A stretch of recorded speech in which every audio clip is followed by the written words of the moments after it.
तो एलडी था है कि इंटीग्रेटिंग फैक्टर निकालते हैं, राइट। ये आइडेंटिफाई कैसे हुआ कि एलडी है, एक ही जगह पे y है, उसके साथ x का फंक्शन, अपोजिट में भी x का फंक्शन, और डिवाइड बाय dx का कोफिशिएंट 1 बना दी है ही ऑलरेडी। तो integrating factor will be e raise to y का कोफिशिएंट का integration, right. e raise to px dx आता है ना, and the p in standard equation is coefficient of y। तो e raise to ln x, और ये value कितनी आती है x। इतना तो अच्छा था अपने को, तो डायरेक्टली सॉल्यूशन लिख सकते हैं, वो आ जाएगा y into x is equal to x into e raise to x. तो बाय पार्ट लगाएंगे ना, तो कितना आएगा ये x e raise to x minus e raise to x plus C. बस हो गया। ये समझा? नहीं समझाओ तो पूछ लेने का यार, कुछ 11th वाले बच्चे बेचारे सच बोल देते हैं, बहुत फास्ट जाता है लेक्चर। तुमको पढ़ाते पढ़ाते ऐसा हो गया, शायद उनको भी सेम स्पीड से तो नहीं पढ़ाया था, पर फिर भी उनको थोड़ा बहुत तो लगेगा ही। बेचारे रो दिए, लिटरली आंसू आंसू टपका दिए। नॉर्मल सीक्वेंस एंड सीरीज पढ़ा रहा था एपीजीपी, तो उसमें एपी में a square b square c square in AP then 1 a by b minus c, c by minus b, वो सब किस में आएंगे, वो सबके क्वेश्चन याद है? हाँ ना, उनको वो भी सिखाया मैंने। भाई मैं सिखाता नहीं ना वैल्यूज पुट करने वाला, तुम लोग तो खुद ही करते थे। नहीं करने, उनको तो बोला भाई वैल्यूज पुट कर लो, तब भी नहीं कर रहे वो लोग, तब भी उनको डफ लग रहा है। ऐसे डेंजर कहानी यार उनके साथ। नहीं दूसरे सेंटर के हैं, यहाँ के नहीं है। यहाँ पे कुछ बच्चे अच्छे हैं, हैं? नाम क्यों बताने का? हाँ एक को आया था, वो भी अच्छा बच्चा है। अभी तक तो सब लग रहे हैं, इस बार भी कुछ बच्चे तो अच्छे लग रहे हैं, बाकी लोग पता नहीं यार, कुछ तो एकदम ही खतरनाक लोग हैं, कुछ तो क्या बोलते हैं मेरे को समझ नहीं आता। हाँ वो भी पूछा था किसी ने। मैं सीख रहा हूँ यार उनके बैच से, जितना तुम लोगों ने सिखाया ना मेरे को, जो इस साल के इस सेंटर के नहीं, बाकी सेंटर्स के जो 11th वाले बच्चे वो सिखा रहे हैं मेरे को। भाई उनके चक्कर में मतलब क्या ही बताऊँ मैं, जाने में। हाँ जैसे मान लो कि तुम मेथड ऑफ डिफेंस तो याद है ना, TN माइनस, उसके लिए 5 घंटा लगा है। हाँ मतलब 2.5 घंटे के 2 लेक्चर्स, और उनको यहाँ तक सिखाना पड़ा मेरे को। एक टर्म ले लो, ऐसा ले लो बेटा, देखो एक है 2 - 1 नहीं, हाँ ऐसा कुछ है, 1 2 3 लिया था शायद, एक 1 - 2, फिर 2 - 3, फिर 3 - 4, तो ऐसे कंटिन्यूअस में टर्म्स हैं। यहाँ से स्टार्ट करना पड़ता है, फिर इनको ऐड करो, तो पहले उनको दिखाना पड़ता है, देखो ये ऐसे ऐड करोगे ना, ऐसे आएगा। अब देखो तुम इसको ऐसा भी लिख सकते हो, बोलते अरे हाँ भाई सही बात है, वो ऐसा वाला सीन है, ये बताना पड़ता है। पर ये हुआ यार, उन लोग की क्लास में जाके तुम लोग के लिए इज्जत मेरे अंदर बढ़ गई कि यार ये सब तो मैं सपने में भी ना सोचूं। तुम लोग तो क्या क्या कर लेते हैं यार। अभी 2-3 लोगों का बाय पार्ट भी साथ में लगा देते हैं, उल्टे सीधे फंक्शन का। मतलब पॉलिनोमियल और एक अच्छा ट्रिग्नोमेट्रिक अलजेब्रिक फंक्शन आया तो बाय पार्ट का फॉर्मूला अपन तो लिखना भूल गए महीने भर से। हाँ ना, हाँ पे उसमें कोई पूछने क्वेश्चन ही नहीं करवाता मैं। अगर एक्चुअली देखोगे तो मेरा उसका पहला क्वेश्चन लिखता हूँ मैं, तो मैंने, अरे यार कहाँ गया, इसके बाद मेरा जो नोट्स में पहला क्वेश्चन है जो तुम्हारे लिए होता एक्चुअली मैं वो लिख देता हूँ मैं, x + 2y³ dy/dx। मतलब आसान ही है बट ऐसा रहता है। तो ये करने के बाद वो करोगे, ये बहुत छोटू सा है, फिर ये क्वेश्चन करोगे, ये भी खैर छोटा ही है। चलो फिर से LD है, और टाइम चाहिए, जल्दी करो यार, थोड़ा फास्ट, थोड़ा सा स्टेप्स स्किप करना सीखो।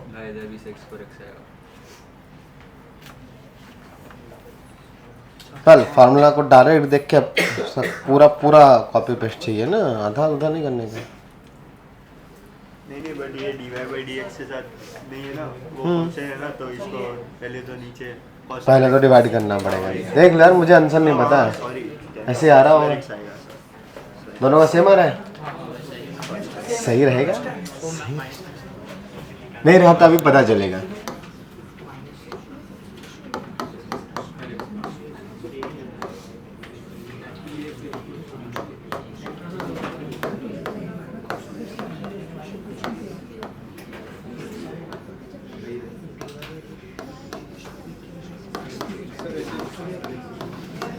देखते ना, मुझे भी आंसर नहीं पता।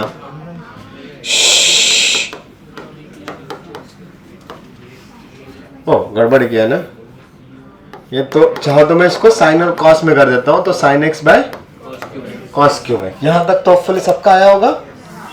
तो यहाँ पर डायरेक्टली एलडी दिख रहा है, सो इंटीग्रेटिंग फैक्टर कैलकुलेट करना ही पड़ेगा। सो e raised to integration of sec square x dx and that value will be e raised to tan x। तो डायरेक्टली सॉल्यूशन में y e raised to tan x हाँ equal to integration of e raised to tan x into sin x by cos q। अच्छा वो tan x sec square x ही अच्छा लग रहा है dx, तो tan x हो गया, लिख देंगे t, तो sec square x dx will be dt। तो क्या बन जाएगा t into e raised to t dt।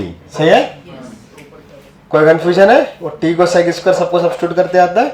वैसे खैर डायरेक्टली भी लिख सकते थे, थोड़ी देर पहले ये इंटीग्रेशन किया था।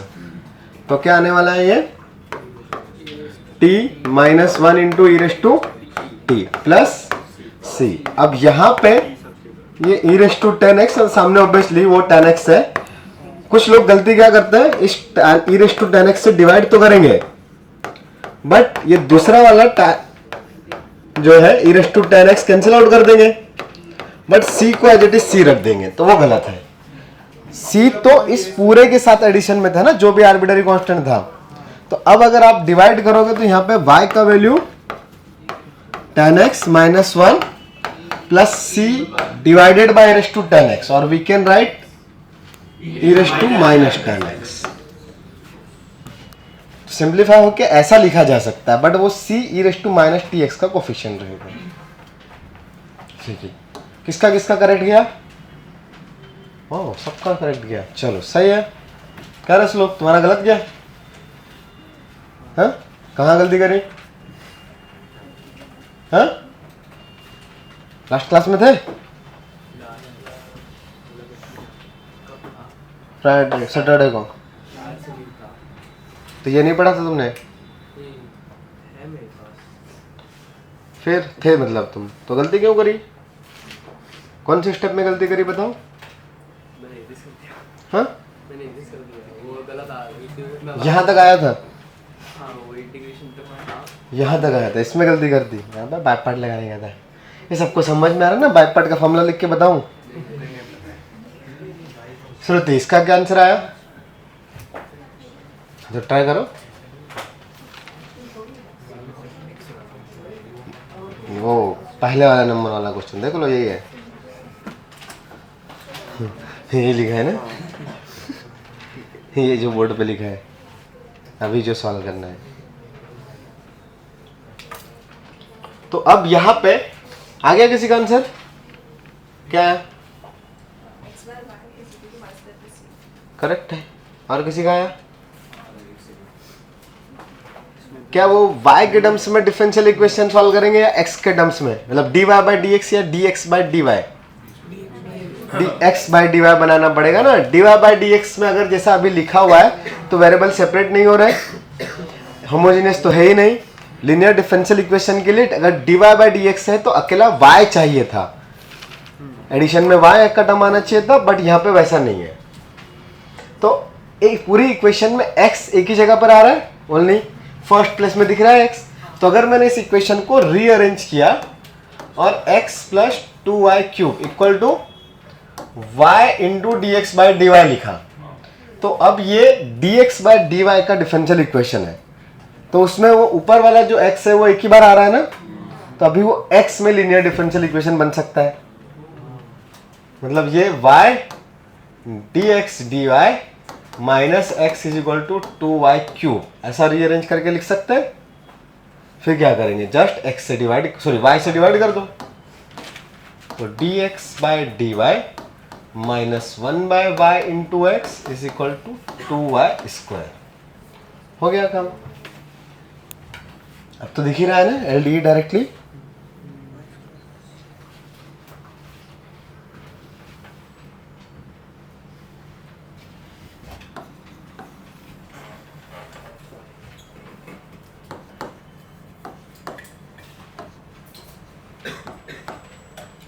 इसका हो जाएगा, उसके लिए नेक्स्ट क्वेश्चन भी है बोर्ड पे।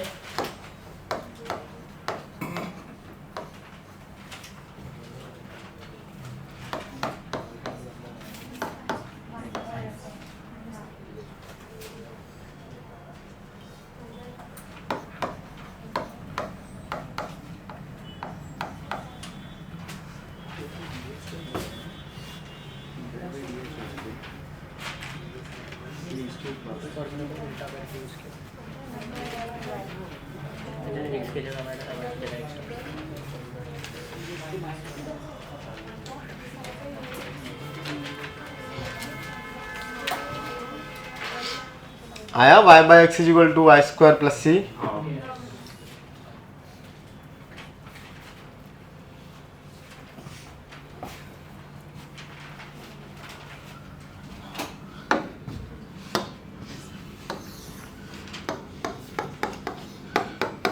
अगर अभी तक गलती से नहीं आया किसी का, तो यहाँ पे इंटीग्रेटिंग फैक्टर में y आने वाला है, बिकॉज dx बाई dy के रेस्पेक्ट में हम लोग इंटीग्रेट कर रहे हैं, सॉरी डिफरेंशियल इक्वेशन सॉल्व कर रहे हैं।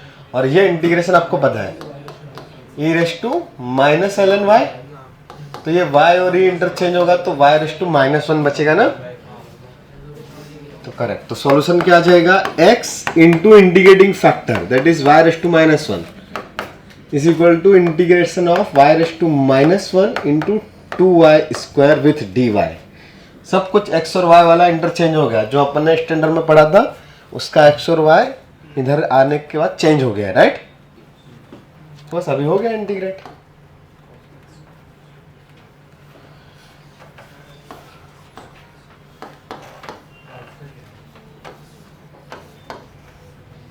और 2 भी कैंसिल हो गया ना, इतना तो इंटीग्रेशन आता है अपने को। नेक्स्ट क्वेश्चन भी है बोर्ड पे। पुराने वाले क्वेश्चन में किसी को डाउट है तो पूछ लेना। क्लियर है सबको?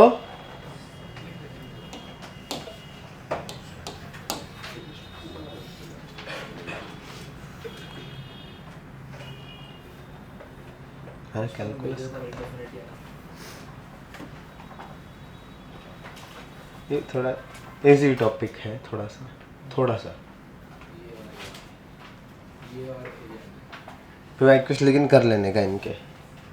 तो मैं कुछ क्वेश्चन नहीं ले रहा हूँ क्लास में, क्योंकि तुमको पीवाईक्यूज में मिल ही जाएंगे। वैसे थोड़ा दिमाग तुम भी लगाओ। मतलब मैं बहुत डिफिकल्ट एक्सप्रेशन से नहीं ले रहा हूँ, मैं आप लोग को कॉन्सेप्ट सिखा रहा हूँ। एक्सप्रेशन में इंटीग्रेशन में सिखा चुका हूँ, ठीक है ना।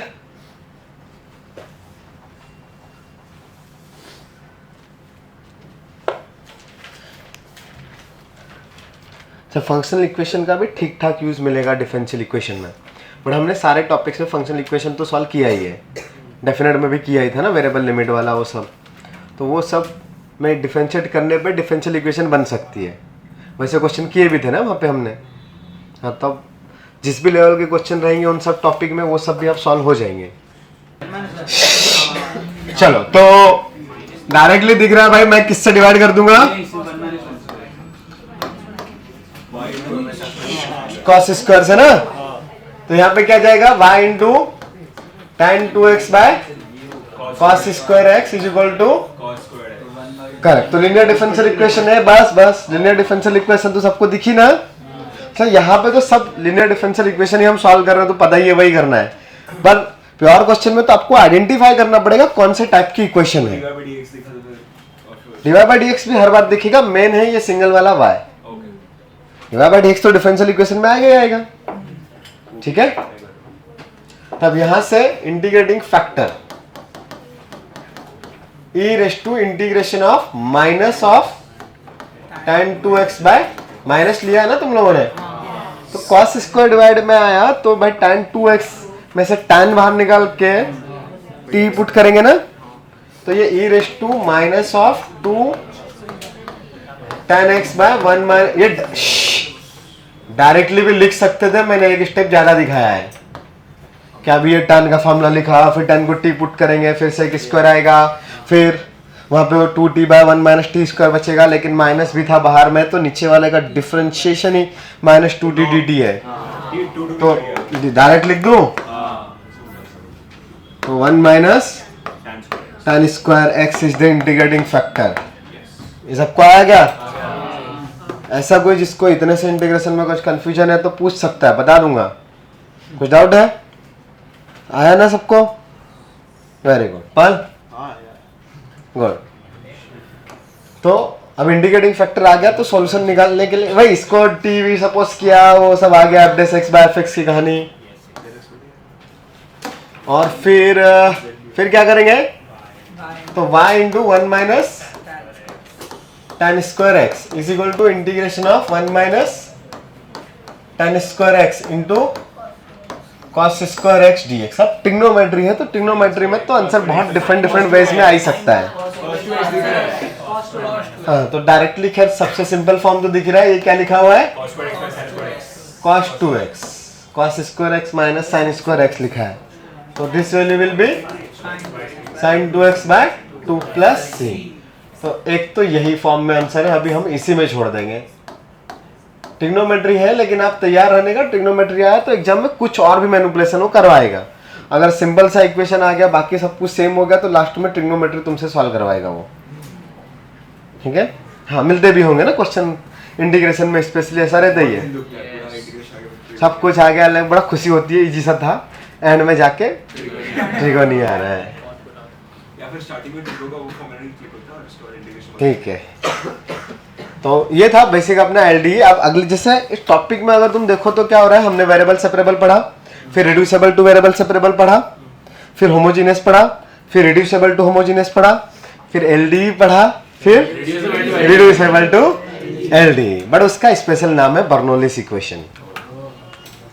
हेडिंग डाल सकते हो, बर्नौलीज इक्वेशन। बहुत डिफिकल्ट नहीं है, आसान है। अब बर्नौलीज इक्वेशन एक स्पेशल टाइप की इक्वेशन है, लेकिन उस तरीके से और भी चीजें हैं अपने सिलेबस में जो अलग से नहीं पढ़ाई जाएगी, कॉन्सेप्ट सेम ही रहेगा। सब्स्टिट्यूशन वाला बेसिकली एक छोटा सा कॉन्सेप्ट है, ये हटाओ। तो बर्नौली इक्वेशन स्पेशली अपन पढ़ रहे हैं, उसमें है क्या चीज की, आपके पास कहीं पे dy बाई dx लिखा हुआ है, फिर यहां पे कोई p ऑफ x है, इसके साथ y भी है, बट इधर में q ऑफ x के मल्टीप्लाई में y रेस टू n आ गया कुछ, ठीक है। तो अभी ये डायरेक्ट वेरिएबल सेपरेट नहीं हो रही है, p और q कुछ भी हो सकते हैं, मतलब डायरेक्ट वेरिएबल सेपरेट हो गया तो कोई दिक्कत ही नहीं है, बट वैसा नहीं है। तो ये पावर y और y रेस टू n आ गया, तो अभी तो इसको मैं रीअरेंज करूं तो just y raise to n को डिवाइड करके इधर, तो एक बढ़िया सा स्ट्रक्चर दिखेगा अपने को। ये p of x into 1 by y raise to n minus 1 है, वो उसका वही रहता इक्वल टू में q ऑफ x, करेक्ट। तो यहाँ पे ये 1 by y raise to n minus 1 का डेरिवेटिव करेंगे तो y रेस टू n का टर्म आएगा ना। तो इधर में कोई एक फंक्शन है जिसका डिफरेंशिएशन इधर लिखा हुआ है, और यहाँ पे एक x का फंक्शन अलग से है, तो ये ऐसे में differential equation linear differential equation में कन्वर्ट हो जाएगी। अब ये पर्टिकुलर स्ट्रक्चर बर्नौली इक्वेशन है, बट और भी कहीं पे कहानी किसी और फंक्शन में कोई भी क्वेश्चंस में ऐसा हो सकता है कि इधर वाले एक पार्ट को आपने जस्ट t सपोज किया, उसका पूरा का पूरा डेरिवेटिव इधर लिखा हुआ है विथ dy बाई dx। तो यहाँ पे अभी नंबर्स में कुछ आएगी चीजें, तो नंबर्स तो हम लोग मैनेज कर ही सकते हैं। जैसे मैं यहाँ से p ऑफ x का मल्टीपल उसको सब्स्टिट्यूट कर रहा हूँ, इसमें फॉर्मूला नहीं, इसमें ये मेथड याद रखने का है, ठीक है। 1 by y raise to n minus 1 is equal to t ले लिया मैंने, तो इसी को डायरेक्ट डिफरेंशिएट करेंगे, t का पावर इंक्रीज नहीं करवाएंगे हम लोग, अदरवाइज तुम रेसिप्रोकल लेके भी डिफरेंशिएट कर सकते हो, वो नहीं चाहिए हमें। y का पावर n करने का है, ठीक है, और t का पावर नहीं चाहिए हमें कोई सा और इक्वेशन में, तो इसको डायरेक्ट डिफरेंशियल निकालूंगा। तो ये बेसिकली y का power 1 minus n is equal to T लिखा है ना, तो इसको डिफरेंशिएट करेंगे तो 1 minus n into Y raise to minus n divide by dx is equal to dt by dx। कोई कंफ्यूजन नहीं। तो अब ये वाला जो पार्ट है इतना वाला, ये फर्स्ट टर्म है डिफरेंशियल इक्वेशन का, गिवन डिफरेंशियल इक्वेशन का। तो यहाँ पे डिफरेंशियल इक्वेशन क्या बनेगी, पहले तो 1 by 1 minus n dt by dx plus is equal to ये 1 माइनस n आ गया एक्स्ट्रा, हम मल्टीप्लाई कर देंगे तो ये dt by dx plus 1 minus n into P of x into T is equal to Q of x into 1 minus n। तो वापस से ये LD दिखा क्या, हाँ बस t के टर्म्स में है। तब ये बहुत छोटा सा चीज है, डायरेक्ट इतना ही आ जाएगा, y का पावर लिख के तो CT का क्वेश्चन हो जाएगा। यहाँ पे कुछ और फंक्शंस रहेंगे, कुछ और मैनिपुलेशन रहेंगे, ठीक है। यह हो सकता है एक बार सब्स्टिट्यूट करने के बाद ये इस फॉर्म में आ जाए, मतलब कुछ सब्स्टिट्यूट किया, कुछ दिखा और फिर ऐसा स्ट्रक्चर दिख जाए, फिर वापस से डिवाइड करके सब्स्टिट्यूट करेंगे। समझ में आ रही कहानी, कोई कंफ्यूजन, हाँ नोट कर सकते हो। ये फार्मूला वाला नहीं रट्टा मारने का है, इसका अप्रोच ही चाहिए कि इसमें हम करते क्या है। तो ये जो सब्स्टिट्यूशन वाला कहानी है और ये डिवीजन वाला, ये दो चीजें खास है। तो वेरिएबल सेपरेट नहीं हो रहा है, नहीं हो रहा है, किधर हो रहा है, लोगों क्यों नहीं दिख रहा है? इसको इधर ले जाए तो वेरिएबल सेपरेट हो गए हैं, इसको dx को इधर भेजते हैं तो Y square into log X minus Y is equal to X divide by D X. ये तो लॉग एक्स तो आ गया ना इधर, कैसे वेरिएबल सेपरेट हुआ है? हो रहा है सर, वेरिएबल सेपरेट हो क्या हो रहा है? जी अबे नहीं यार, वेरिएबल सेपरेट होके किधर हो रहा है? नहीं होगा। अरे बर्नौली पढ़ा है, उसका क्वेश्चन है। हाँ बर्नौली से हो रहा है। हाँ तो उससे हो रहा है ना। वेरिएबल किधर से सेपरेट हो गए थे?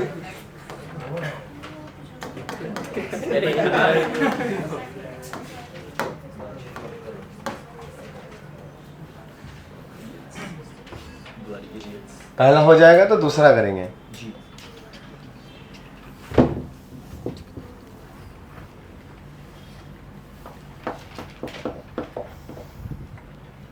तो log x by X square, तो log x को t लेना पड़ेगा, तो x is equal to E raise to T, एक x बच जाएगा ना। अच्छा किसका, पहले वाले का कि दूसरे वाले का? क्या आया फिर से बताओ।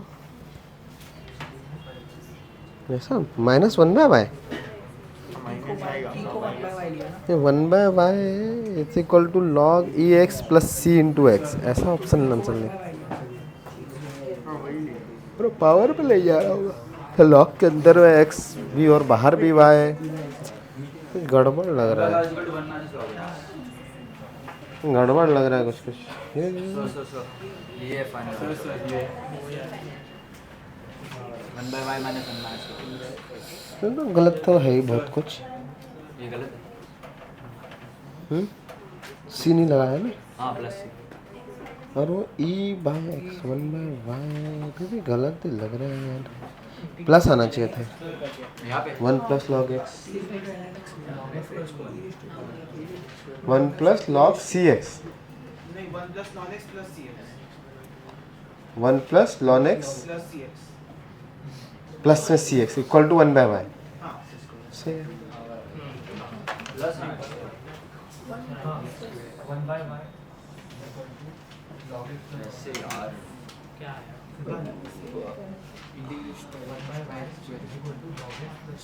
मैं थोड़ा सा गड़बड़ लग रहा है इधर उधर कुछ।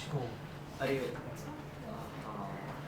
वो 1/y is equal to 1 plus ln x plus c into X. हाँ तो सही है, ये लिखा है डिवाइड में तो बड़ा है, तो फिर log x बाय x होना चाहिए था। प्लस एक्स, हाँ ये प्लस एक्स है।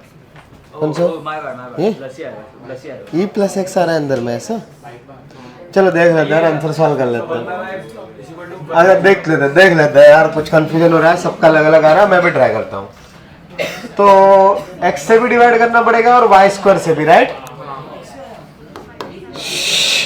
तो 1/y square dy/dx plus 1/x y log x/x, यहां तक तो सबका आया।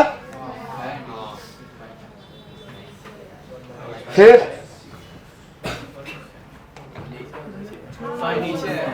कुछ गड़बड़ किया? ओ भाई यार, कहाँ पे माइनस साइन आएगा? ये सही लिखा है ना ये इक्वेशन? तो इसमें y स्क्वायर से डिवाइड करूंगा तो 1/y square dy/dx plus 1/x। अच्छा हाँ, यहाँ पे गलती कर दी थी, और log x/x। तो 1/y को क्या लूंगा? t। अभी ना वो पहली बार कर रहे हैं, इतना डिटेल में कर रहे हैं, बाद में डायरेक्टली दिखता है 1/y का derivative minus 1/y square dy/dx आएगा। इसी इक्वेशन में माइनस का मल्टीप्लाई करके लिखेंगे, इतना टाइम पास नहीं करेंगे। तो यहाँ से ये minus 1/y square dy/dx is equal to dt/dx, ये तो सबने किया। फिर यहाँ पे सब्स्टिट्यूट कर दिया, तो ये dt, वो माइनस का मल्टीप्लाई भी कर दूं तो minus t/x minus log x/x। तो इसका इंटीग्रेटिंग फैक्टर भी निकाला, e raise to integration of minus 1/x dx। हाँ मतलब e raise to ln x का वो सब कुछ सब सिंप्लीफाई होके 1/x आया, ये सबका आया ना। तो सॉल्यूशन में t इंटू 1/x मतलब t/x is equal to integration of minus log x/x square, minus log x/x x square अच्छा, तो log x आया और x आया, बाय पार्ट लगाना। तो या तो बाय पार्ट लगा दो या फिर सब्स्टिट्यूट कर दो। बाय पार्ट इजी है, एक स्टेप में और सब्स्टिट्यूट करने के बाद बाय पार्ट, हाँ बस सब्स्टिट्यूट करने के बाद भी बाय पार्ट ही लगेगा, तो सीधा ही बाय पार्ट लगा देने का, ये ज्यादा अच्छा है। ये minus of log x into X raise to minus 2dx लिखा है ना, तो माइनस छोड़ दिया, log x into X raise to minus 2 का इंटीग्रेशन, फिर माइनस log x का derivative 1/x into X raise to minus 2 का इंटीग्रेशन विथ dx। फिर और करना पड़ेगा ना, अभी तो मेहनत। हाँ मतलब, तो ये minus minus plus plus log x/x, ये माइनस माइनस प्लस और एक और माइनस था, तो प्लस में integration of 1/x square dx है, नहीं सही है, एक और माइनस, हाँ तीन माइनस ना, एक माइनस, दो माइनस, तीन माइनस, तो माइनस करेक्ट, और वापस प्लस हो जाएगा, तो इसको वापस इंटीग्रेट करेंगे तो प्लस 1/x, हो गया भाई। तो log x/x ये आया y t/x, t, और t इज, हाँ ये t/x चल रहा है ना, तो 1/y into x is equal to this plus c। Cut जाएगा। हाँ चाहो तो वो सबका x कट कर सकते हो, तो y इज इक्वल टू ये log x plus 1 plus c into X. हाँ और चाहो तो इसको सिंप्लीफाई कर ही सकते हो, ये 1 को log के अंदर अगर भेजना है तो log e into x plus c into x is 1/y।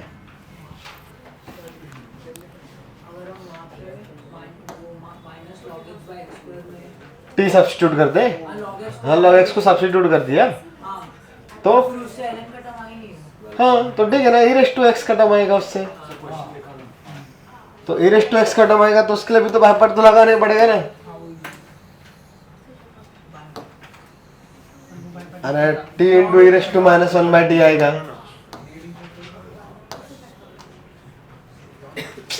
अब तुम यहाँ पे बोल रहे हो ना, तुमने log x को t लिखा बेटा, मतलब z लिख दिया, तो minus Z by X D Z आएगा ना, तो उस x को क्या लिखोगे? e raise to z।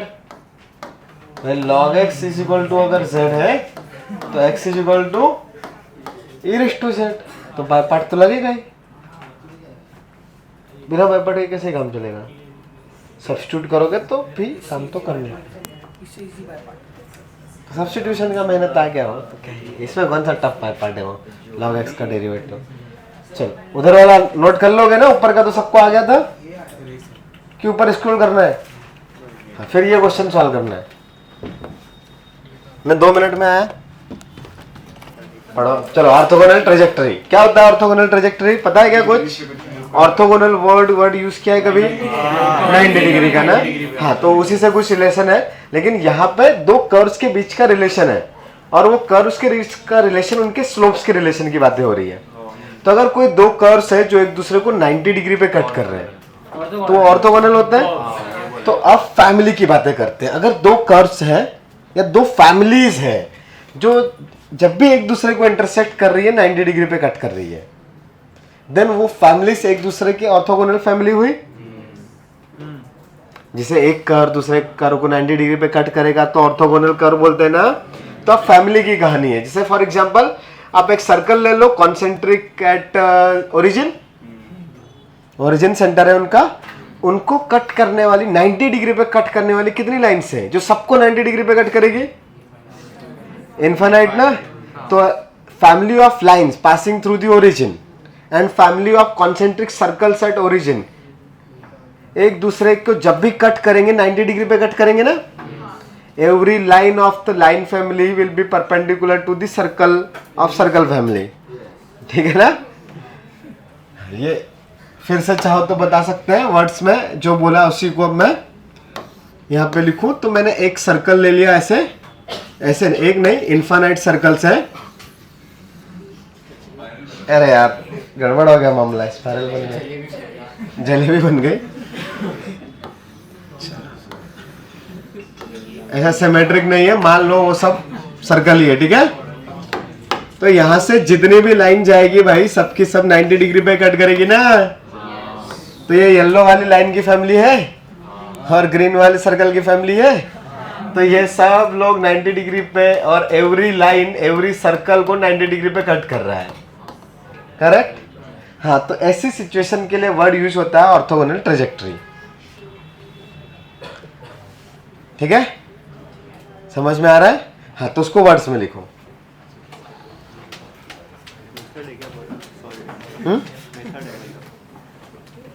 हाँ, मतलब जैसे सर्कल के लिए वो जो लाइन है वो सर्कल की फैमिली के लिए वो जो लाइन है वो ऑर्थोगोनल ट्रेजेक्टरी है। जो लाइन दे रखी है, कोई भी लाइन ले लोगे कि आप ये लाइन की फैमिली ले लिया, उसके लिए every circle is the orthogonal trajectory. नहीं समझा? तो ये लाइन और सर्कल है। अब ये कोई सी भी लाइन ले लो तो इसका सर्कल को कितने डिग्री पे कट करेगी? 90 डिग्री पे। तो सर्कल की फैमिली है ना ये तो बहुत सारे सर्कल बन सकते हैं ना, बट इनमें ये प्रॉपर्टी थी कि ये सबका सेंटर अगर ओरिजिन है तो सारे सर्कल्स को ये 90 डिग्री पे कट करेगी, बिकॉज लाइन सर्कल के सेंटर से पास हो रही है। तो वो सर्कल की फैमिली के लिए ये लाइन ऑर्थोगोनल ट्रेजेक्टरी होगी। मतलब वर्ड्स में लिखेंगे तो ऐसा कुछ, any curve which cuts every member of a given family,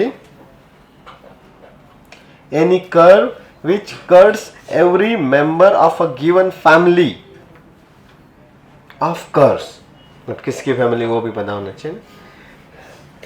any curve which cuts every member of a given family of curves at right angle,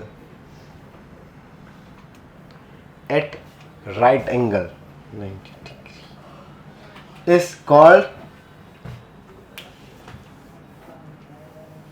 orthogonal trajectory of the family।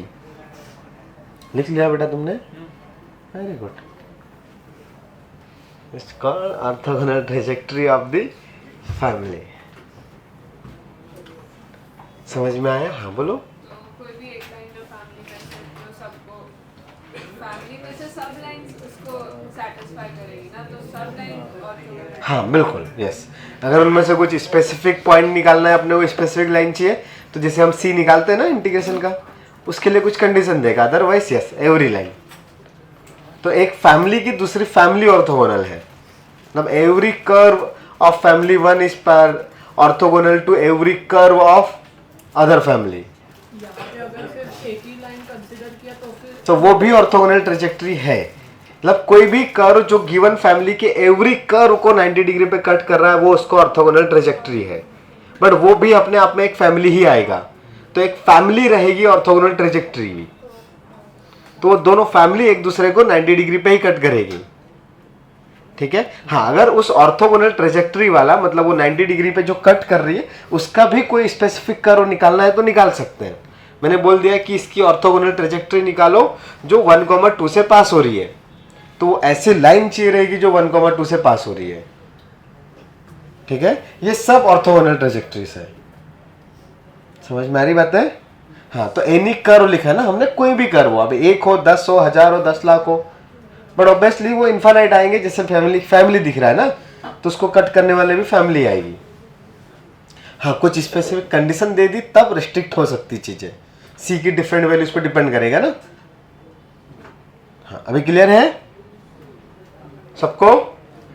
ठीक है, तो अब इसको निकालने के लिए थोड़ी सी मेहनत है, और यहाँ पे पूरा टॉपिक यूज हो गया डिफरेंशियल इक्वेशन निकालने के लिए, बिकॉज यहाँ पे अब आपको डिफरेंशियल इक्वेशन गिवन नहीं रहेगी, आपको गिवन रहेगा फैमिली, और फैमिली में होते हैं arbitrary constant.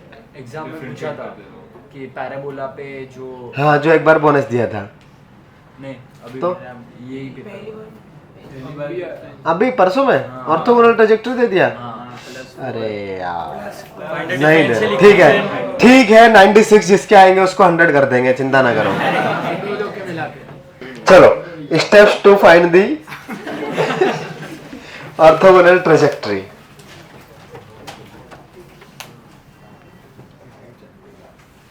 Steps to find the orthogonal trajectory. पहला स्टेप लिखो,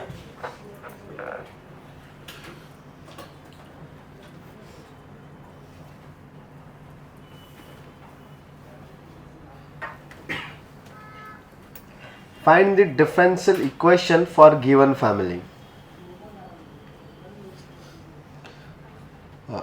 Form the differential equation for the given family.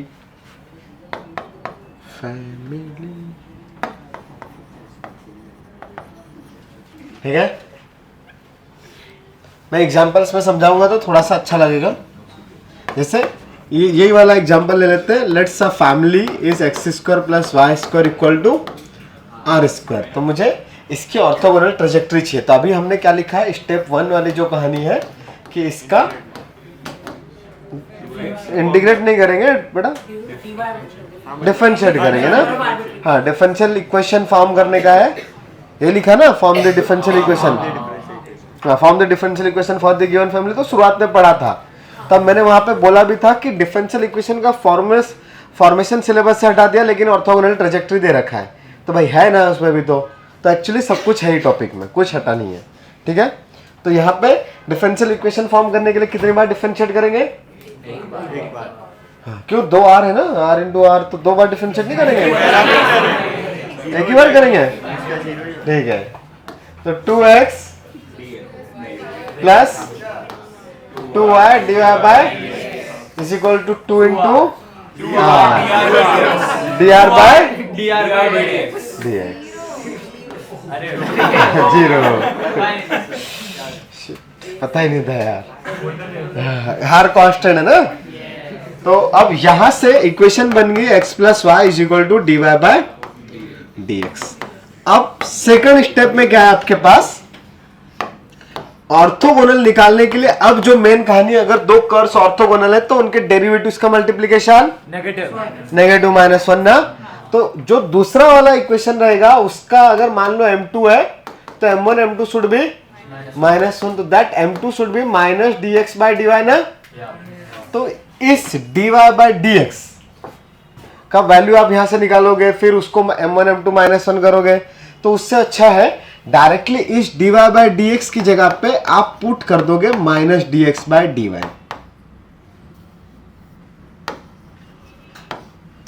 और बाकी जो जीरो है सब कुछ सेम ही है। क्यों?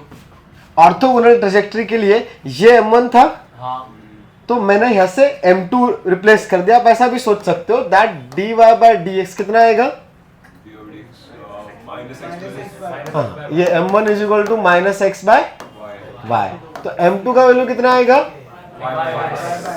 y बाय एक्स ना। वो यार तो सेम ही इक्वेशन है क्या। तो एक्चुअली इधर से इधर आने के लिए क्या किया है, इधर में अगर कोई और फंक्शन भी आ गया होता ना, कुछ और भी होता, तब भी ये m2 के लिए आप इसका रेसिप्रोकल करके माइनस dy बाय dx ही करते ना।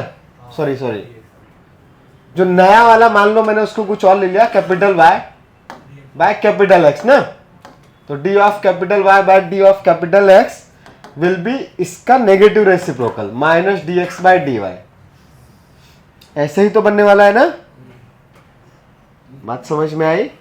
हाँ तो अब ये वाली कहानी मतलब डायरेक्टली अगर मैं देखूंगा तो क्या हुआ है बताओ डायरेक्टली, या और अच्छे से मैं बताता हूं। मान लो दूसरी इक्वेशन के लिए ये m1 था, so m2 will be y by x, कोई कंफ्यूजन नहीं है। पर मुझे ना इस एक्सप्रेशन को सेम रखना है माइनस एक्स बाय वाई को, तो मैं यहां पे minus m2 is equal to minus y by x लिख सकता हूं। अच्छा तो फिर minus 1 by m2 is equal to minus x by Y भी लिख सकता हूं। ये सब तो समझ में आ रहा है ना, कोई कंफ्यूजन ही नहीं है ना। अच्छा m2 क्या होगा, ये सब सही किया कि कुछ गड़बड़ किया, सही है। पक्का ना। तो m2 दूसरे वाले का dy बाय dx ना, तो दूसरे वाले का dy बाय dx, तो dx बाय dy ऐसे ही बचेगा equal to minus of small x by y। सही है ना। तो ये वाला फंक्शन कुछ और भी होता, लेफ्ट हैंड साइड आप ऐसे ही क्रिएट करते, यहाँ पे भाई माइनस का मल्टीप्लाई करके रेसिप्रोकल लेते, तो इधर में ऐसा ही आता ना माइनस dx बाय dy। यहाँ पे सामने में जो भी फंक्शन था, लेट्स अगर मैंने इधर में f ऑफ x भी लिया होता, तो ये f ऑफ x था, तो m2 will be minus 1 by fx आता, फिर माइनस का मल्टीप्लाई कर देते तो 1 बाय fx ही हो जाता, फिर इसका रेसिप्रोकल लेते तो ये fx ही बन जाता। तो ये वापस से f ऑफ x ही आ जाएगा ना। समझ में आ रही क्या कहानी। तो ये fx ही है, तो dy बाय dx का जो भी वैल्यू था उसमें और नए वाले फंक्शन में रिलेशन दिखाई दे रहा है कि जो नए वाले वेरिएबल्स रहेंगे उसके लिए वो माइनस dx बाय dy हो जाने वाला है। मतलब सिर्फ dy बाय dx रिप्लेस हो जाएगा माइनस dx बाय dy से। द रीजन सिंपल था m1 m2 is equal to -1। तो अपने को इतना कुछ लॉजिक वॉजिक इधर का जरूरत नहीं पड़ता है, वो सिंपल सा ये इतना सेंस से भी समझ में आता है। परपेंडिकुलर के लिए m1 m2 is equal to -1, तो यहाँ पे वो जो भी dy बाय dx था उसकी जगह पे माइनस dx बाय dy आएगा। तो पूरा इधर निकाल के ले जाए, फिर वो m1 m2 is equal to -1 करके सॉल्व करें, क्या जरूरत है। श्लोक समझ में आ रहा है कुछ। तुम वैसा भी कर सकते हो जैसे ओडी में करते हैं हम लोग, पहले डेरिवेटिव निकाला स्लोप उसका नॉर्मल माइनस dx बाय। हाँ करेक्ट, पर उतना सब कुछ करने का जरूरत नहीं है, क्योंकि वापस आपको डिफरेंशियल इक्वेशन सॉल्व करनी है। आपको अब यहां से ये नया वाला y निकालना है, तो अब इसको सॉल्व करने के लिए क्या करोगे, वेरिएबल सेपरेट हो रहे हैं। बिल्कुल। तो ये x is equal to y dx by dy है, तो ये 1 by y dy is equal to 1 by x dx integration ln y is equal to ln x plus ln c, तो y is equal to c into x। तो ये एक family I क्या, passing through the origin. समझ में आया। हाँ तो ये ऑर्थोगोनल ट्रेजेक्टरी थी ना उसकी। हाँ तो अगले स्टेप्स में यही लिखना है। तो अभी पहला स्टेप क्या लिखा, हाँ फॉर्म द डिफरेंशियल इक्वेशन। अब उसके लिए साइड में लिखना पड़ेगा क्या कि उतने बार डिफरेंशिएट करो जितने आर्बिट्ररी कांस्टेंट्स है, नहीं। अच्छा और एक खास बात ना, यहाँ पे एक ही आर्बिट्ररी कांस्टेंट आएगा।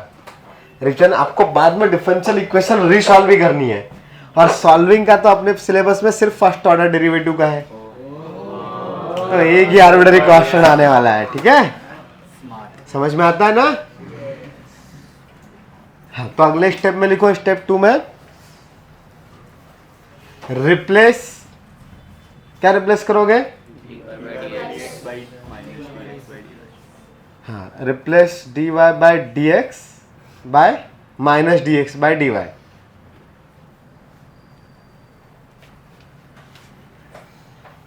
या विथ बाय कुछ भी लिख लेने का, ठीक है। तो dy बाय dx को रिप्लेस कर दोगे माइनस dx बाय dy से। देन नेक्स्ट स्टेप में लिख सकते हो solve the differential equation formed in step 2।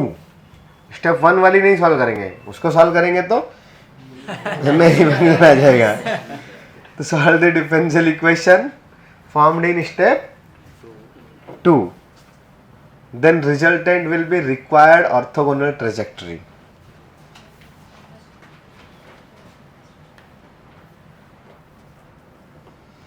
Then resultant will be solved in step 2 ना, then ठीक है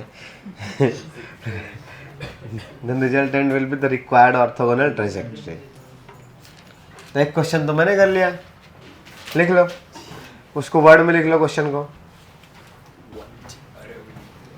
Find the orthogonal trajectory of all circles centered at origin. Find the orthogonal trajectories. Find the orthogonal trajectories of all the circles centered at origin. अब ये circle और line इसलिए लिया था ताकि ज्योमेट्री आपको समझ जाए, और जो आपको पता है वैसा लिया था। नेक्स्ट क्वेश्चन में मैं कुछ भी ले सकता हूँ। हम बोलो,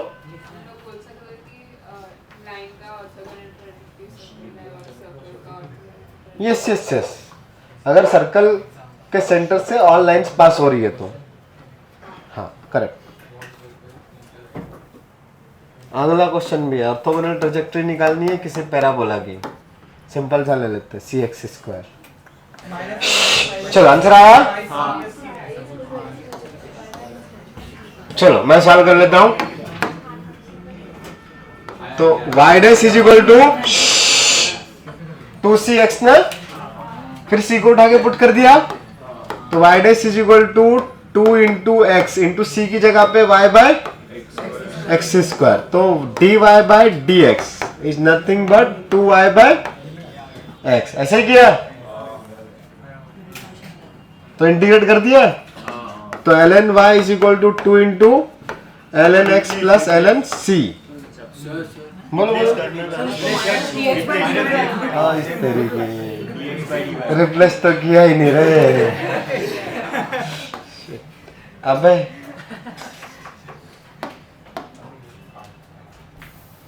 तो वापस से रिप्लेस करेंगे तो minus dx by dy, 2y by, अरे तो और अच्छा हो गया, सर्कल आ गया क्या, एलिप्स आया, तो minus x d x is equal to 2y dy, तो minus x² by 2 equal to y² plus c। ठीक है ना, तो x² by 2 plus y² c ले लो, ठीक है, तुम k ले लो, प्लस k इक्वल टू 0। ऐसे आंसर आया। अभी किसी और ने कुछ और दिखाया था मेरे को,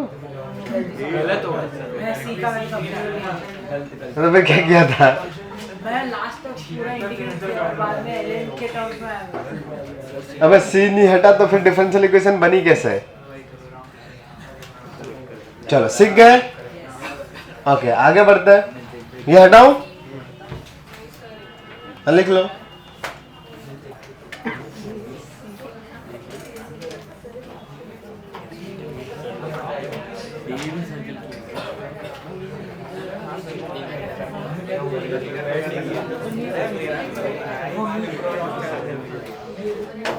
ये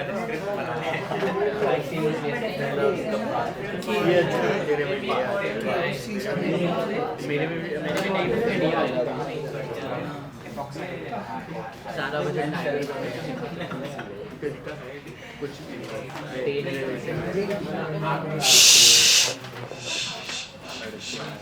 अच्छा, वैसे तो अब एग्जैक्ट डिफरेंशियल इक्वेशन हमने पढ़ लिया था, थोड़ा सा और काम करते हैं उस पर, बस देखने का थोड़ा सा नज़रिया बदलेंगे और कुछ नहीं। अच्छा, first order higher degree solution ये सब भी तो है, ये क्या है? करेंगे ना ये ग्रोथ रेट।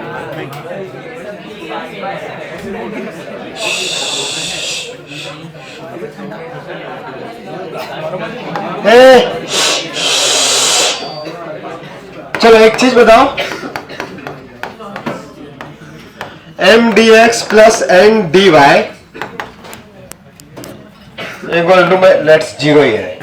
ये एग्जैक्ट डिफरेंशियल इक्वेशन है, कौन कैसे पता चलेगा, या m और n में क्या रिलेशन चाहिए ताकि हम बोल दें कि ये एग्जैक्ट डिफरेंशियल इक्वेशन है? उनकी पावर सेम हो। उसका y का डिफरेंशिएशन होना चाहिए और n में x का, तो वो तो एग्जैक्ट डिफरेंशियल इक्वेशन। हाँ, तो एग्जैक्ट डिफरेंशियल इक्वेशन y का चाहिए। होना चाहिए, m में y का होना चाहिए टर्म और n में x का। हाँ, मतलब यहाँ पे y के टर्म्स होने चाहिए और इसमें और यहाँ पे x के। x के। लेकिन इसमें सिर्फ x का होगा जरूरी है क्या? ये y का फंक्शन हुआ तो कुछ और भी तो हो सकता है ना, जिससे मैंने कोई फंक्शन लिया होता x स्क्वायर y क्यूब ले लिया, तो x स्क्वायर y क्यूब का डेरिवेटिव बताओ, डिफरेंशियल बताओ। y क्यूब को छोड़ दिया into 2x dx plus x square square y dy, तो ये 2xy cube dx plus 3x square y square dy, ऐसा कुछ लिखा हुआ है ना ये। हाँ मान, तो अब यहाँ पे ये पूरा का पूरा m है और ये n है, तो क्या ये नेसेसरी है कि m x का फंक्शन हो? नहीं। क्या नेसेसरी हो कि पीछे वाला भी x का फंक्शन हो या y का? नहीं, दोनों के हो ही सकते हैं। फिर क्या रिलेशन? डिफरेंशिएशन। हाँ, ये कंफर्म है कि यहाँ पे जो भी टर्म है उसका डेरिवेटिव x के रेस्पेक्ट में हुआ होगा, मतलब वो या तो y का फंक्शन और दूसरे फंक्शन का डेरिवेटिव, और इधर में उल्टा वाला मामला ना। ये समझ में आ रही ना बातें? तो और एक कहानी है, अब मैंने ये वाले पार्ट को ऑलरेडी x के रेस्पेक्ट में तो डिफरेंशिएट कर ही चुके थे, तो जो भी टर्म्स x वाले आए थे उनमें वो डिफरेंशिएट करने के बाद आया ना एक्चुअल फंक्शन का, तो एक्चुअल फंक्शन मतलब x स्क्वायर y क्यूब। तो यहाँ पे जो मल्टीप्लाई किया है ना, यहाँ पे जो भी मल्टीप्लाई में रहेगा दैट इज m, उसमें y वाला फंक्शन एज इट इज रखा है और x वाले फंक्शन का डेरिवेटिव मल्टीप्लाई में है। इसमें उल्टा है, x जैसे था वैसे x वाला चीज एज इट इज है और y वाले फंक्शन का डेरिवेटिव करके रखा है। अब मैंने उल्टा कर दिया, चेक किया इसका डेरिवेटिव अब y के रेस्पेक्ट में, taking x as a constant ना, कितना आएगा इस टर्म का बताओ? 6xy square. मतलब वो पार्शियल डेरिवेटिव वाली कहानी है, तो dm bye dy 6xy square. अच्छा, तो ये dn bye dx 6y six पक्का?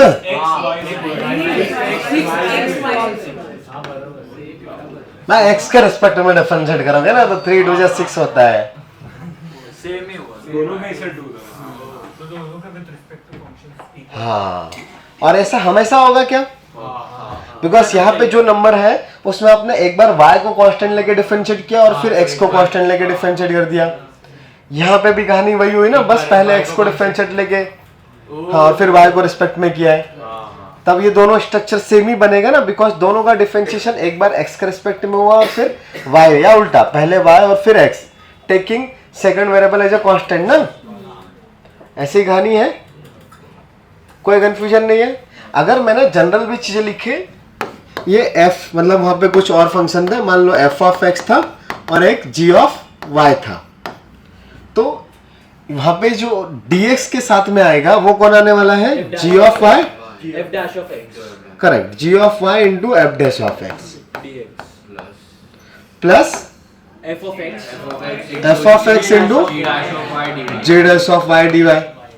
तो अब जब मैं इधर dx के मल्टीपल को y के रिस्पेक्ट में डिफरेंशिएट करूंगा तो उस f डैश x को कांस्टेंट ही मानना है, g dash of y तो ये g डैश ऑफ y आ जाएगा।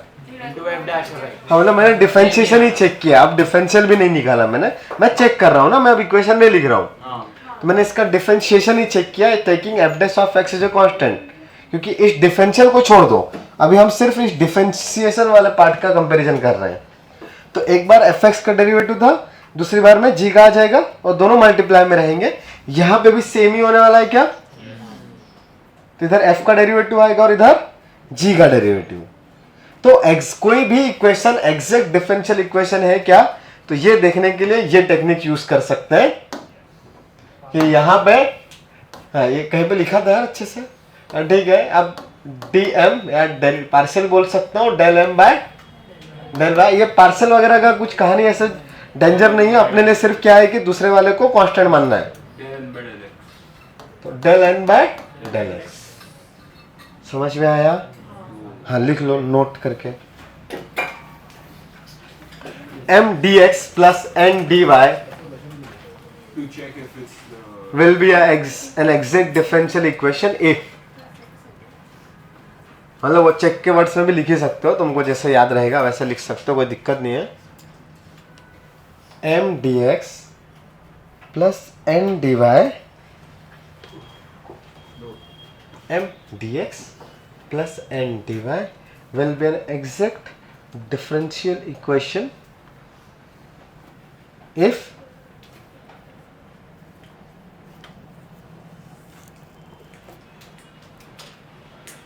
del m by del y equal to del n by del x।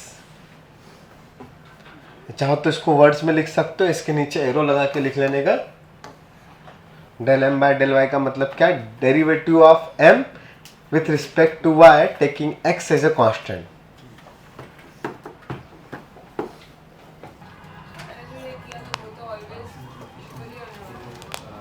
हाँ वही तो चेक किया हमने कि ऑलवेज ये इक्वल ही है। हाँ तब तो ये, लेकिन ऐसा तभी होगा ना जब यहाँ पे फंक्शन सेम है, अगर कुछ और आ गया, जब ऐसा नहीं है तो एग्जैक्ट डिफरेंशियल इक्वेशन नहीं हुई, कुछ और रहेगा। एक जगह पे e⁻x आया, एक जगह पे sin x आया, तो इक्वल नहीं होने वाले ना, तो फिर वहाँ पे एग्जैक्ट डिफरेंशियल इक्वेशन नहीं हुआ। हमने तो एग्जाम्पल ही एग्जैक्ट डिफरेंशियल इक्वेशन के लिया है, तो इसलिए वो प्रॉपर्टी आएगी ही आएगी, वही लिख रहे हैं हम लोग। तो वैसे भी खैर कर ही लिए थे यार क्वेश्चन तो अपन ने, बट बताओ ये कैसे करने का यार ये, वैसे खैर ये क्वेश्चन तो कर लिए थे ना अपन ने एग्जैक्ट डिफरेंशियल इक्वेशन के, कर लिए थे ना, अभी कुछ और करने का जरूरत तो नहीं है ना, जाने दो, वो लिख लिया बस नोट करके। हाँ एग्जैक्ट डिफरेंशियल इक्वेशन के क्वेश्चन तो कर ही लिए थे। अच्छा अभी कुछ क्वेश्चन करते हैं जहाँ पे वापस से हायर ऑर्डर के डेरिवेटिव्स का भी इक्वेशन हो सकता है। तो हायर ऑर्डर या हायर डिग्री दोनों, तो एक इक्वेशन लेते हैं,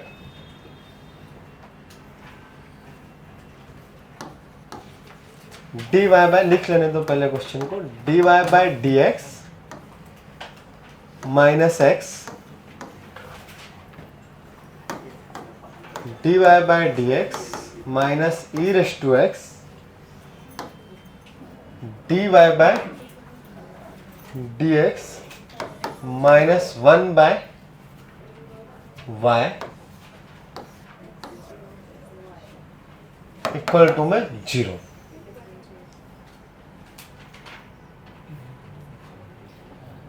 तो छोटू सा ही क्वेश्चन हो गया।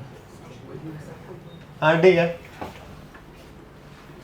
हाँ लेकिन खैर ये तो सब अलग अलग फैक्टर्स में आ गया ना, थोड़ा वैसा चाहिए था अलग अलग अलग। 0 सबको उधर भेज देने का ना, क्वेश्चन में कुछ गड़बड़ी लग रही है क्या?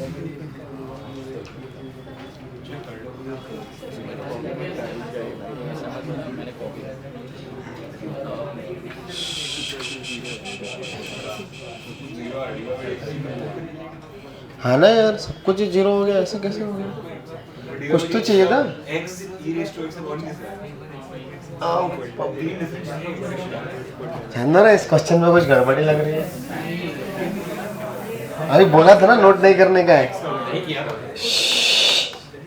X square p square plus x y p minus 6y square equal to 0, where p is dy by dx.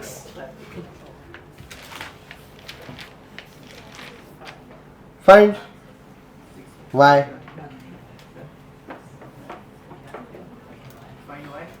हाँ और क्या, जैसे करवाया मैंने तुमको इस टाइप का भी एक क्वेश्चन, बट मैं चेक कर रहा हूँ कि तुमको अभी तक याद भी है चीजें कि सब भूल भुला गए. क्वाड्रेटिक बनाई ना, और फिर उसको सॉल्व करेंगे. बिल्कुल. हाँ वैसे वैसे मतलब दिख नहीं रहा ज़्यादा अच्छे से, पर तुमने वही क्वाड्रेटिक सॉल्व किया ना, ये समझ में आया. हाँ वही वाला फॉर्मूला, फिर वहीं से सॉल्व करेंगे. रूट एकदम मस्त बना. हेलो 5x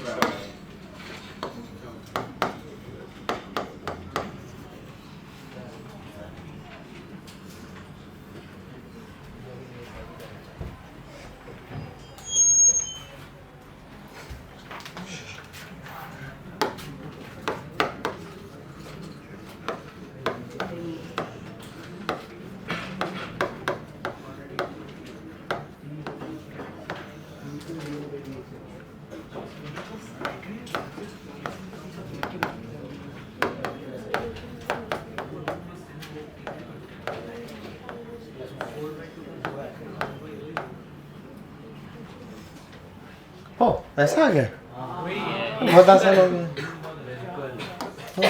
हाँ तो सीधा फैक्टराइज ही होगा. हाँ सीधा फैक्टराइज भी हो रहा था. स्प्लिट हो रहा अच्छा मिडिल टर्म भी स्प्लिट हो रहे थे. वाह.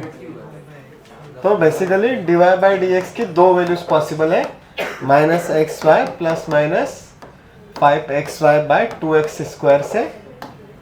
एक आ जाएगा dy by dx is equal to minus 6xy, अरे x तो एक तो कट ही जाएगा, तो माइनस 6y बाई 2, तो माइनस 3y बाई 2 है, नहीं minus 3 by 2, 3y by x ऐसे आया ना एक. और दूसरा वाला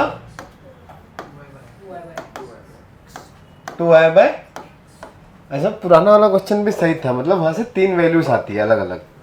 जैसे यहाँ से 2 आ रही है तो वहां से 3 आती है, और सिंपल सिंपल सी थी, लेकिन सिर्फ इक्वेट ही करने का था, ज़्यादा ही आसान हो गया था. तो यहाँ से भी इंटीग्रेट कर ही लोगे ना. हाँ तो मैं नहीं कर रहा हूँ, इससे आगे तो आता है ना सबको. चलो तो एक अगला क्वेश्चन लिखो.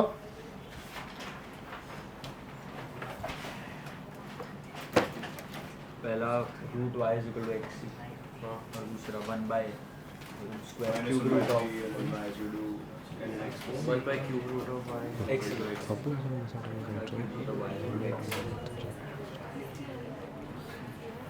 लिखो ग्रोथ प्रॉब्लम. ग्रोथ. हाँ ग्रोथ.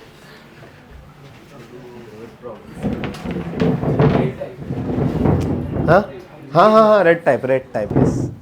मतलब भाई वर्ड प्रॉब्लम बोल सकते हो या एप्लीकेशन ऑफ डिफरेंशियल इक्वेशन बोल सकते हो. ठीक है, वर्ड प्रॉब्लम और एप्लीकेशन ऑफ डिफरेंशियल इक्वेशन. तो लिखने का, the population of a certain country. Question population of a certain country is known to increase at the rate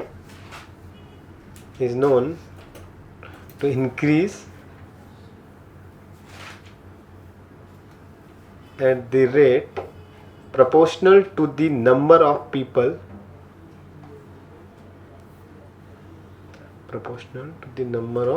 people presently living in the country.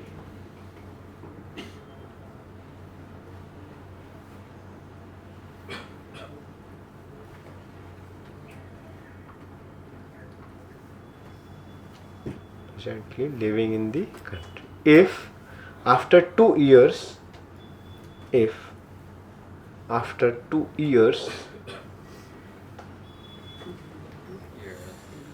the population has doubled,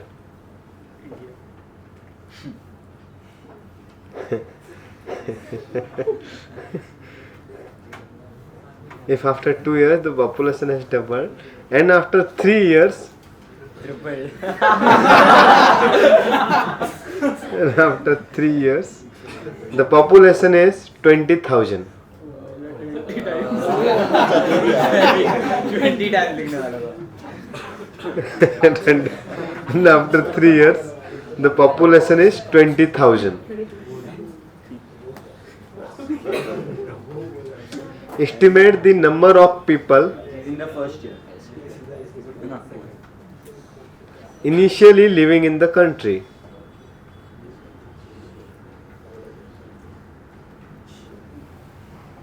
physics में भी बहुत किए होंगे ना ऐसे.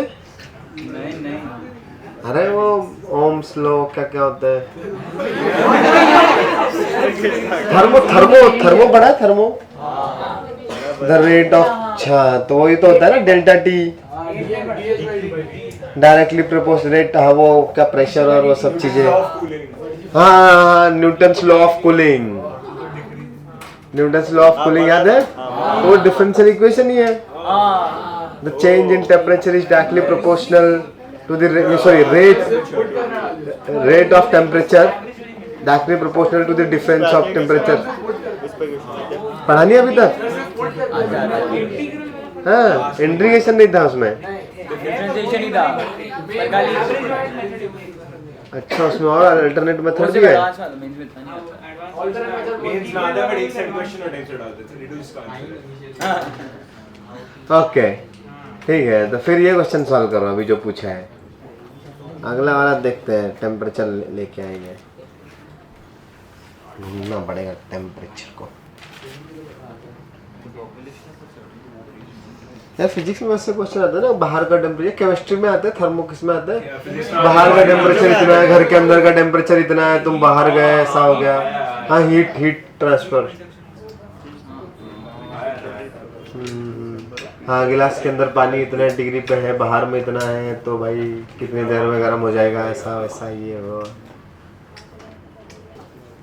हाँ तो डिफरेंशियल इक्वेशन फॉर्म करोगे ना. dp/dt is equal to kp. KP. Yes correct. सही है. सही जा रहे हो. Thank you. हाँ 0 से 2 में. और क्या 2 नहीं. हाँ आफ्टर 2 ईयर दिया है क्या पॉपुलेशन. After 3 year. डेफिनेटली वाला आएगा पूरा. अगर 0 से 2 लिमिट्स पुट कर. दो चीजें निकालनी है तुमको. के और सी. तो एक इक्वेशन 0 से 2 वाला ये के लिए केपी तो हम नहीं होता. के और सी में पहले बना लो फिर लीनियर इक्वेशन सॉल्व कर लेना.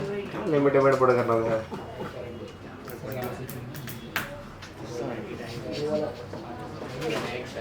आठ 8,000 आंसर नहीं लिखा. मतलब पता नहीं ऐसे ही कुछ करना होगा. पता नहीं क्या करने के बाद. नहीं ना 8,000 और बढ़ जाएगी फिर तो. डबल हो रही ना. 75 एवरी ईयर डबल होती जा रही ना वो. सर 750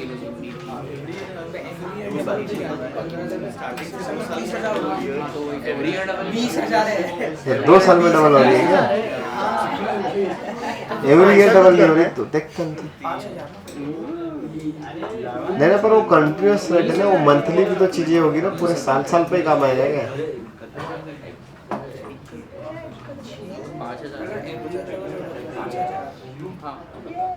नहीं एवरी ईयर नहीं पता ना. क्वेश्चन क्या दिया तुम देखो क्या. अच्छा 2 साल में डबल हो रही है. तो क्या तुम बोल रहे हो कि 1 साल में वो आधी बढ़ेगी ऐसा. तो जैसे पहले साल में 8 रही होगी तो उसके नेक्स्ट ईयर में 4 बढ़ गई ना. तो लेकिन वो तो ऐसा रहेगा ना फिर. जैसे मान लो तुम रेट तो जितने लोग ज्यादा है उतना ज्यादा फास्ट बढ़ेगा. तो 1 साल में 8,000 बढ़ी थी तो अगले साल में ज्यादा बढ़ेगी ना क्योंकि नंबर ऑफ पर्सन ज्यादा हो गए. तो रेट. हाँ तो वो रेट चेंज हो रहा है. रेट कांस्टेंट नहीं है. 4,000 पीपल एवरी ईयर इंक्रीज हो रहे हैं ऐसा नहीं है.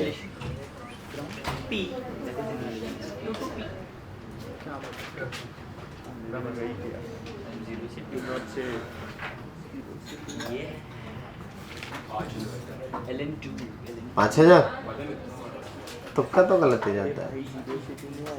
पता नहीं यार, मेरे पास आंसर नहीं है, देखता हूँ कहीं लिखा होगा।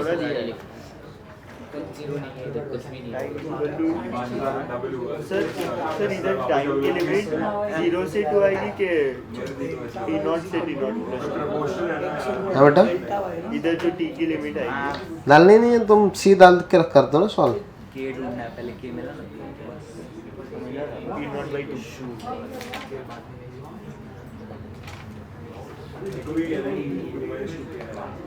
ln 2 is equal to 2k, C is equal to L2 minus 2K. ln 2k क्या है, k is equal to ln 2 by 2, k is equal to ln 2 by 2, that is k is equal to root 2, k is equal to root 2 ln root 2, oh हाँ बराबर,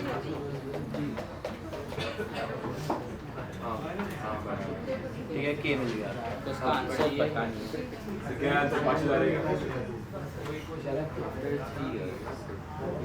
और एक इसमें भी सी आएगा क्या? अरे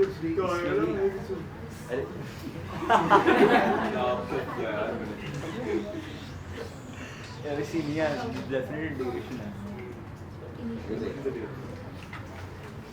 मतलब से एंड में भी इसका होगा तो सी आएगा ही नहीं, तो x से अबे यार है तुम लोग का आंसर, और अलग अलग आया मुझे 5 आया।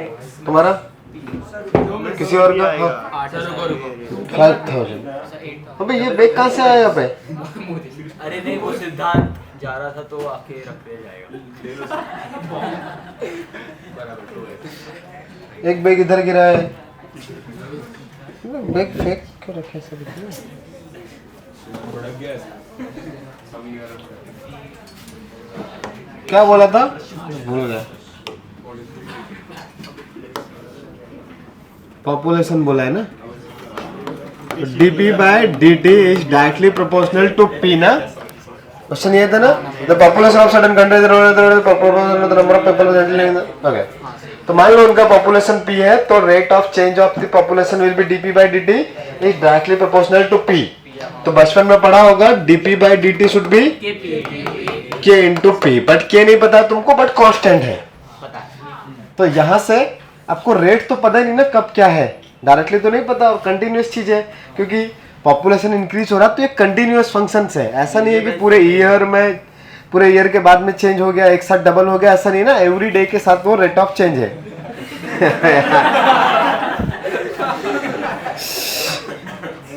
जैसे कोई ग्राफ लिया मैंने, मान लो ये 0 पे वो 1 था, 2 के बाद में आफ्टर 2 इयर्स वो 2 हो गया, तो ये ग्राफ ऐसे जाने वाला है ना, ठीक है। अच्छा ये यहाँ पे कुछ लेट्स 1.5 था या 1.3 था, ये 1 पे 1.3 था, तो 3 पे 2.6 आना चाहिए उसने, ये कहानी है। ऐसे होता है ना डबल, एवरी टाइम पे आप 1 से 3 तक 2 ईयर हो गए ना, तो 1 पे अगर 1.3 था तो 3 पे उसका डबल आने चाहिए। जैसे यहाँ पे कहीं पे 1.4 आएगा तो 1.4 का डबल 2.8 आएगा, तो 1.4 अगर मान लो ये 1.1 पे आया था तो ये 3.1 पे 2.8 आना चाहिए। 2 इयर्स में डबल हो रही है ना कहानी, ये होता है रेट का मतलब, पता है ना, समझ में आता है ना इतना रेट कि एवरी 2 ईयर, नॉट नेसेसरी कि 0 ईयर और फिर 2 ईयर में चेंज सेम हो गई। फर्स्ट मतलब 0 ईयर 1 मंथ और 2 ईयर 1 मंथ, वहां पे भी वो रेशो डबल का ही रहेगा। ऐसा नहीं होगा कि सिर्फ वो लास्ट 2 ईयर कंप्लीट होने के बाद आपको डबल दिखा, तब तो फिर वो डायरेक्टली ऐसा हो जाता है। वो सिंपल इंटरेस्ट टाइप की कहानी, सिंपल इंटरेस्ट याद है ना, हाँ, लेकिन ये कंपाउंड इंटरेस्ट है। हाँ अभी समझ में आ रहा, पैसा ही समझता है। ठीक है, हाँ तो कंपाउंड इंटरेस्ट जैसा कंटिन्यूअस इंक्रीजिंग, या अभी ग्राफ भी समझ जाओ यार, कंटिन्यूअस इंक्रीजिंग या डिक्रीजिंग वाली कहानी है। तो इसलिए आप डायरेक्टली वो डबल डायरेक्ट रेशियो प्रोपोर्शन नहीं ले सकते कि 2 साल में डबल हुआ 4 साल में 4 गुना, तो वो 4 साल में सही है। हाँ वो 4 साल का सही है, लेकिन 3 साल का गलत हो जाएगा। 4 साल का तो सही है, 3 साल का अपना गलत है कि फिर से डबल तो आएगा ना। पहले 2 ईयर में डबल हुआ, उसके नेक्स्ट 2 ईयर में भी डबल होगा, बट बीच में भी तो कुछ इंक्रीज हुआ होगा ना। सही है ना। अभी अपन ने वो ग्राफ बनाया था जैसे बीच में भी कुछ आएगा, तो उसके लिए अपने को कैलकुलेट करना पड़ेगा। तो उसके लिए यहाँ पे डायरेक्टली वेरिएबल सेपरेट हो रहे हैं, 1/p dp is equal to k dt। तो इतना इसका इंटीग्रेशन नहीं आया तुम लोग को? हाँ, तो ln p is equal to kt plus c, but that p will be e raise to kt। मैं इसको कुछ भी ले सकता हूँ ना, c का क्या जाता है, ln c ले लिया, ln c हो गया, ठीक है ना। तो एक्चुअली वो p is equal to c into e raise to k t लिखा है। तो मुझे c मतलब t इक्वल टू 0 पे p0, मतलब p of 0 will be c into e raise to 0 आएगा ना। Equal to c. हाँ तो p of 0 equal to c। तो मुझे एक्चुअली c का वैल्यू पूछा है, 7070 आ रहा है, ऐसे कुछ अजीब आना चाहिए। गिवन क्या है, कुछ तो गिवन था ना। After 2 years population has doubled. तो आफ्टर 2 ईयर मतलब p ऑफ 2 हाँ, तो उससे will be 2 times of p of 0, यही है।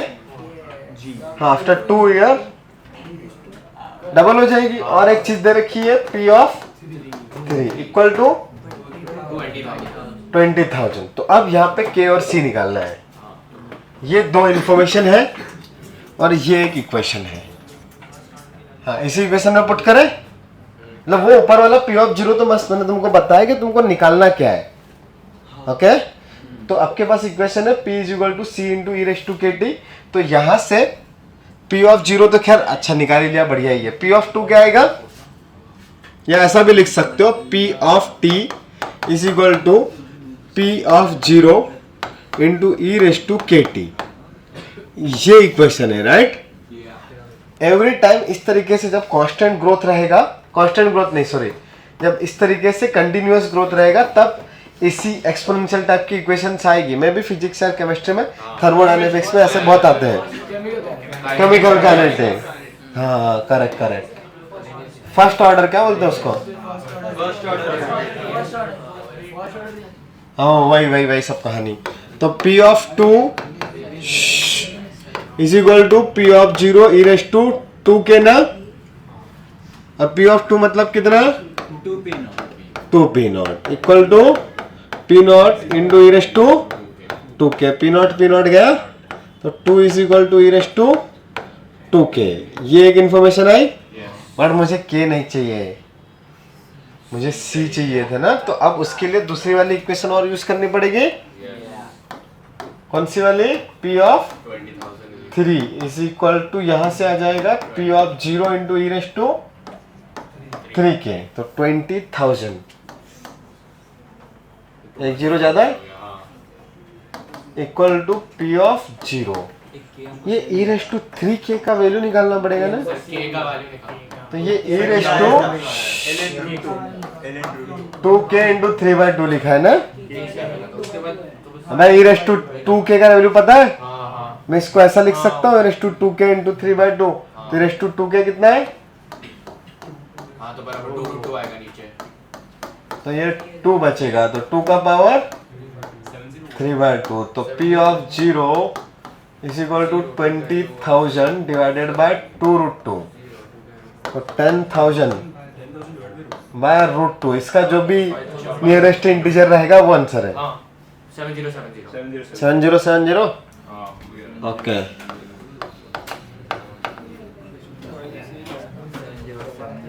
हाँ मतलब 5,000√2 लिखा है। ऐसा कुछ नहीं कर सकते।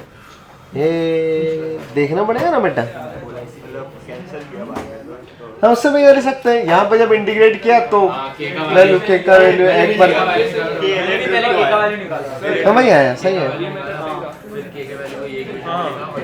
हाँ लिमिट पुट करके भी आ ही जाएगा। हाँ वो भी ठीक है, सेम ही आएगा।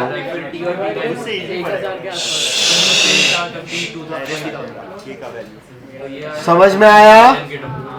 अच्छा वो सी भी ऐसे नहीं निकालना है तो वो लिमिट पुट करना भी सिखाया है ना पहले, हम ऐसे भी कर ही सकते हो कि ठीक है आप डायरेक्टली वो एक बार 0 एक साइड में 0 से 2 पुट कर दो तो उधर में P0 से 2P0 पुट कर दोगे, ठीक है ना।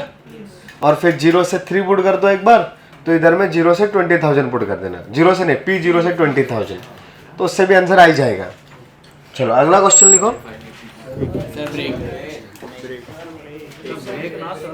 मिलेगा ना आधे घंटे का।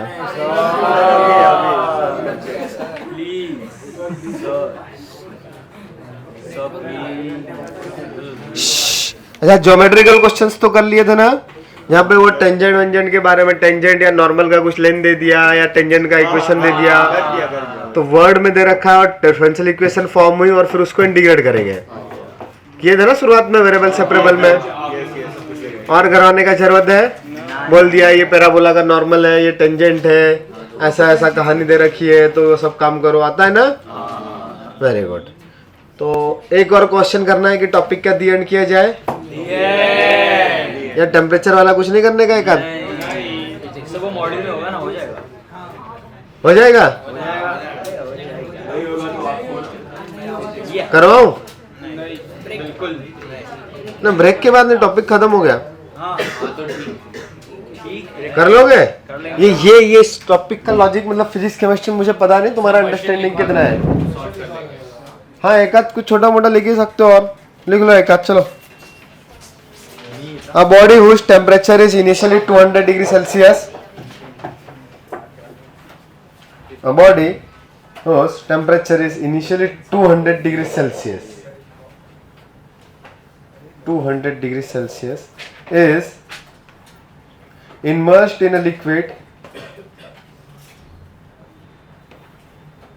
whose temperature is constantly 100 degrees Celsius. Immersed in a liquid whose temperature is constantly 100 degrees Celsius. If the temperature of the body is 150 degrees Celsius at T equal to 1 minute, 1 minute पे वो 150 degree हो गया है। What is the temperature at 2 minute कि 3 minute बताओगे? 2 तो ये बता, तुक्का मत मारना, सॉल्व कर लो। 120 गलत नहीं, ई के टर्म में है ना। अच्छा क्या इक्वेशन क्या दिया उन्होंने ना क्वेश्चन में, वो मिसिंग है ना। 112.5 ओ बाप रे, ऐसा आ रहा है, मुझे आंसर नहीं पता। पता नहीं यार 120 क्या किया, कौन किसके प्रोपोर्शनल रहेगा वो तो लिखना पड़ेगा ना। तो टेम्परेचर ना dt बाय dt, ऐसा ना, capital T by small t कर ले। हाँ थीटा ले ले, फिजिक्स में किसको थीटा लेते हो, टेम्परेचर को। ये कब से हुआ, ठीक है। तो d theta by dt is directly proportional to change in theta ना। तो मतलब 200 डायरेक्टली प्रोपोर्शनल रहेगा ना किसके, तो 200 माइनस थीटा, वो तो फिक्स है ना। नहीं 200 नहीं, अच्छा बाहर का टेम्परेचर, बॉडी का टेम्परेचर थीटा है और बाहर का टेम्परेचर थीटा नॉट है, तो 100 है ना वो। थीटा नॉट 100 दे रखा है ना, फिक्स है ना, कुछ तो बोल के रखा था यार कि 200 फिक्स है। कौन फिक्स है? 100 फिक्स है। हाँ 100 फिक्स है, तो ऐसा लिखेंगे। इसमें कुछ दिक्कत है, देखते ना आंसर, देखते ना, ये समझ में आ रहा है? ऐसे ही किया ना सबने, नहीं? हाँ तो कुछ और लॉजिक है तो बताओ, कुछ और क्या है तो। चलो ये सही है, तो अभी क्या लिखोगे? माइनस के या के जाने दो ना, के माइनस माइनस सब अपने आप आ जाएगा। थीटा माइनस 100 ऐसा किया फिजिक्स से, तो ऐसे किया ना, तो ऐसे किया तो सही है। ये समझ में आ रहा है। जो change in surrounding temperature 1 by theta minus 100 is equal to k d t ना। ये तो log of theta minus 100 is equal to E raise to k ना के टी प्लस सी। वो लिमिट पुट करके दिखाओ या डायरेक्ट ऐसा चलेगा? तो ये theta is equal to 100 plus e raise to k t plus c, ऐसे है ना? कोई कंफ्यूजन नहीं ना? अच्छा, वो सी की जगह पे मैं इसको और अच्छे से क्या लिख सकता हूं? सी को बाहर भी निकाल सकते हैं ना, या नहीं निकाला भूल गए तो फिर ऐसा भी लिख सकते हैं। Theta is equal to 100 plus e raise to k t into c या ई रेस टू सी। तो जीरो पे कितना दे रखा है? 200। तो t इक्वल टू 0 पे यह आ जाएगा 200 is equal to 100 plus e raise to c. तो ई रेस टू सी का वैल्यू डायरेक्टली कितना आ गया? 100। तो थीटा का वैल्यू कितना बन गया आपके पास? 100 plus 100 e raise to k T. निकालना क्या था?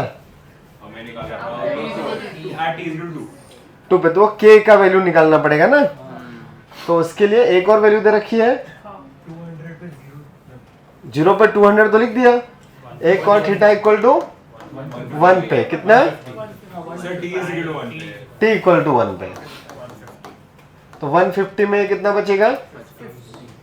50 ना, is equal to 100 e raise to k. तो ई रेस टू के का वैल्यू कितना आ गया? हाफ। तो थीटा इज इक्वल टू यहाँ से 100 प्लस 100 इंटू 1/2 के का वैल्यू, ई रेस टू के का वैल्यू हाफ लिखा ना, पावर टी। तो अब देख लो कितना बोला, कितने पे चाहिए? 2 मिनट्स चाहिए। 125।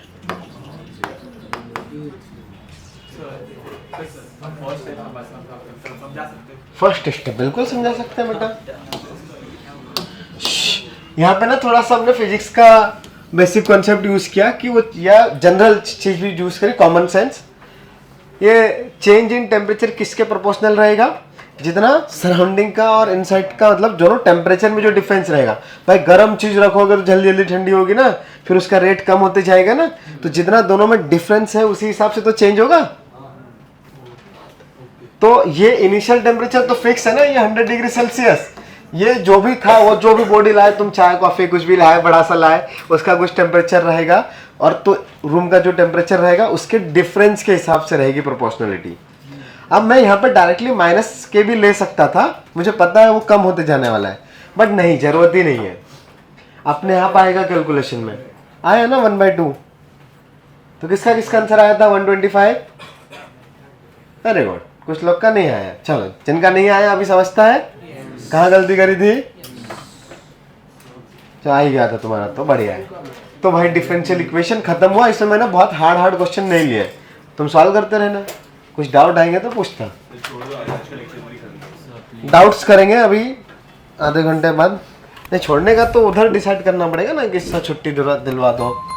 मेरे तो शेड्यूल में है ना, तो मैं कैसे दे सकता हूँ बताओ? ना मैं नहीं देता। घर कैसे जाएंगे? घर मतलब वो